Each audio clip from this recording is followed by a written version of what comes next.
SSC পরীক্ষার্থীদের মধ্য থেকে প্রত্যেক বছর কিন্তু ৫ থেকে ৬ লক্ষ শিক্ষার্থী ফেল করে থাকে। কী কারণে এসব শিক্ষার্থীরা ফেল করে এবং দেখা যায় যে অনেক শিক্ষার্থী কিন্তু পড়াশোনা করে না, সেই জন্য ফেল করে থাকে, এবং অনেক শিক্ষার্থী ভালো পড়াশোনা করেও কিন্তু তাদের রেজাল্ট কিন্তু ফেল চলে আসে অনেকগুলা ভুলের কারণে। সেই বিষয়গুলো আজকের এই ভিডিওতে তোমাদের মাঝে উপস্থাপন করব। তো তোমরা যারা 2026 সালের এসএসসি পরীক্ষার্থীরা রয়েছ, তোমরা যারা ভিডিওটি দেখতেছো, আজকের এই ভিডিওটি তোমাদের জন্য খুবই গুরুত্বপূর্ণ। তো তোমরা অবশ্যই চেষ্টা করবা প্রথম থেকে শেষ পর্যন্ত ভিডিওটি দেখার জন্য, তাহলে কিন্তু তোমরা বুঝতে পারবা যে সকল ভুলগুলা করলে শিক্ষার্থীরা ফেল করে, এবং তোমরা যারা শিক্ষার্থীরা রয়েছে তোমরা অবশ্যই সেই সকল ভুলগুলা থেকে অবশ্যই দূরে থাকার চেষ্টা করবা।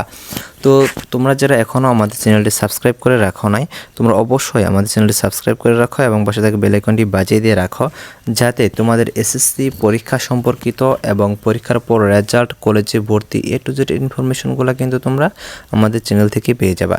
কাজে অবশ্যই আমাদের চ্যানেলটি সাবস্ক্রাইব করে রাখো এবং পাশে থাকা বেল আইকনটি বাজিয়ে দিয়ে রাখো, যাতে নতুন ভিডিও আপলোড করার সাথে সাথে সেটি তোমরা দেখে নিতে পারো এবং তোমরা উপকৃত হতে পারো। সো আসো আমরা মূল বিষয়ে চলে আসি। তো দেখো, প্রত্যেক বছর কিন্তু তোমরা লক্ষ্য করবা যে লক্ষ লক্ষ শিক্ষার্থী, ৫ থেকে ৬ লক্ষ শিক্ষার্থী কিন্তু ফেল করে থাকে। এই ফেলগুলোর কারণ কি? দেখো, প্রত্যেকটা শিক্ষার্থী কিন্তু পড়াশোনার জন্য বা খাতার মধ্যে কম লিখেছে এই কারণে কিন্তু ফেল করে না। অনেক শিক্ষার্থী কিন্তু ভুলের কারণে ফেল করে। এটা কিন্তু লক্ষাধিকের বেশি শিক্ষার্থী হতে পারে। তো দেখো, তোমরা সাধারণত এসএসসি পরীক্ষায় যে সকল ভুলগুলা করে থাকো সেই ভুলগুলা নিয়ে আলোচনা করি। তো প্রথমে তোমাদের কমন একটা ভুল হচ্ছে যে ওএমআর শিটের ভুল। এটা তোমরা রোল নাম্বার এবং রেজিস্ট্রেশন নাম্বার ওএমআর শিটে যখন তোমরা পূরণ করো, বৃত্ত ভরাট করো, তখন কিন্তু এই ভুলটা কিন্তু বেশিরভাগ শিক্ষার্থীর কিন্তু হয়ে থাকে। যেমন ধরো, তোমাদের রোল নাম্বার যেটা আছে সেটা লিখতে গিয়ে তুমি ভুল লিখে ফেলেছ, কিংবা দেখা গেছে যে তোমরা উপরে যে বক্স আছে সেই বক্সে যে তোমাদের ডিজিটগুলো লিখতে হয় সেখানে সঠিক লিখেছ, কিন্তু বৃত্ত ভরাটে গিয়ে তোমরা ভুল করেছ, অথবা বৃত্ত ভরাটে সঠিক লিখেছ কিন্তু ডিজিট ভুল লিখেছ। এরকম সমস্যা কিন্তু রোল নাম্বার, রেজিস্ট্রেশন নাম্বার এগুলা কিন্তু ভুল করে থাকে শিক্ষার্থীরা। সেক্ষেত্রে তোমরা হয়তোবা অনেকে চিন্তিত হতে পারো যে তোমাদের ফেল চলে আসতে পারে। তো আসলে তোমাদের আরেকটা কথা বলে নিই, এখানে কিন্তু যদি তোমরা এমন হয় যে তোমরা উপরে বক্সে ঠিক লিখেছো, ডিজিটগুলো ঠিক লিখেছো, কিন্তু বৃত্ত ভরাটে গিয়ে তোমরা ভুল করেছো, অর্থাৎ ধরো তোমার 4 বৃত্ত ভরাট করার কথা, তোমরা 5 যেটা সেটা তোমরা বৃত্ত ভরাট করে ফেলেছো। সেক্ষেত্রে তোমাদের টেনশন করার কোনো কারণ নেই। তোমরা যদি 4 যদি আবার ফিল আপ করে দাও, তাহলে কিন্তু দেখা যাবে যে তোমাদের রেজাল্ট কিন্তু চলে আসবে, তোমাদের রেজাল্ট কিন্তু ফেল আসবে না।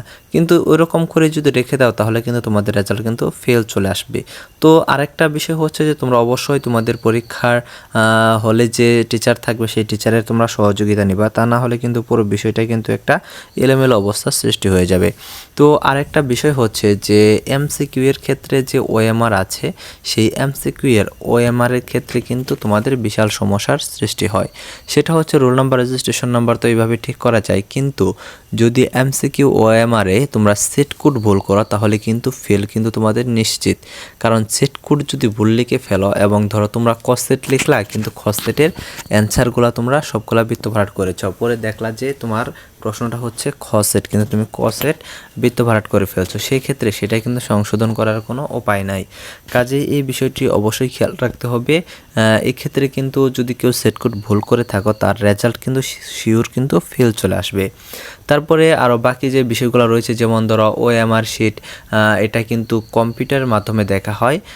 এখানে তোমরা যদি এক কাজ করে থাকো যে তোমাদের ওএমআর শিট ভাঁজ করে ফেলেছ, ভাঁজ অবস্থায় যদি জমা হয়ে যায়, তাহলে কিন্তু দেখা যাবে যে ওই খাতাগুলা কিন্তু একটা একটা করে আলাদা করা হবে না, তোমাদের খাতাগুলা একবারে তোমাদের মেশিনে দেওয়া হবে, এবং মেশিনে একটা একটা করে খাতা কিন্তু দেখে রেজাল্ট কিন্তু তারা ক্যাচ করে নেবে। তো এখন তোমার খাতা যদি ভাঁজ করা থাকে, তোমার রোল নাম্বার, রেজিস্ট্রেশন নাম্বার বা তোমার এমসিকিউগুলা যে বৃত্ত ভরাটগুলা যে করেছো সেগুলা কিন্তু কোনোভাবেই কিন্তু দেখা যাবে না, যার কারণে কিন্তু তোমাদের রেজাল্ট কিন্তু চলে আসবে না, রেজাল্ট ফেল চলে আসবে।